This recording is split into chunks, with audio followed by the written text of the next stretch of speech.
I wanted to speak a little bit here on You'll Like My Mother, a thriller from Scream Factory, which has recently hit Blu-ray.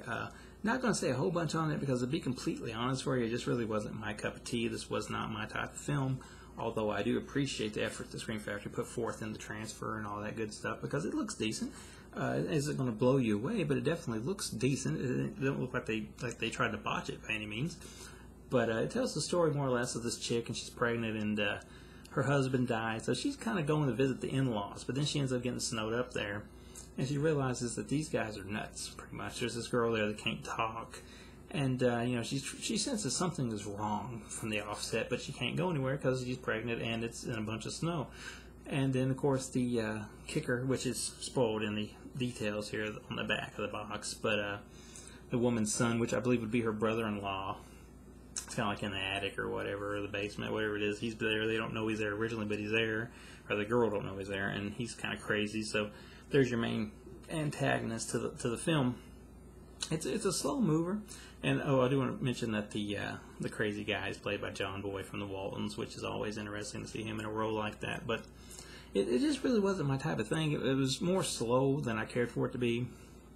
I don't know. There's a little bit of blood here or there, but it's not really like, by any means a bloodbath, and it's more a relaxed type, moody, atmospheric type thing than a grab you by the horns type horror film, which some people really like those slow burns and those more well plotted out things. And maybe with the closed in situation that the characters are in, maybe that adds a lot to the atmosphere overall. But as far as entertainment value, for me, it does not do much. Although I do say, like I said, it looks good.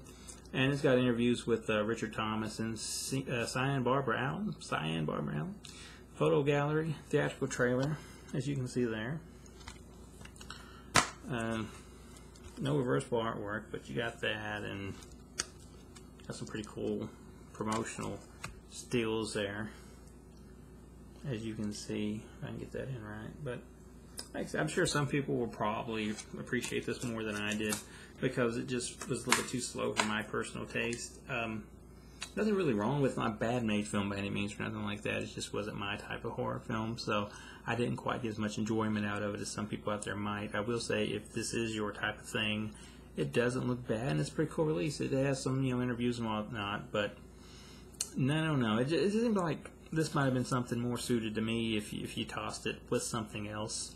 Like I reviewed earlier, or maybe not that William Castle. I was thinking about that last one, I Know Who You Are, or whatever that thing was called.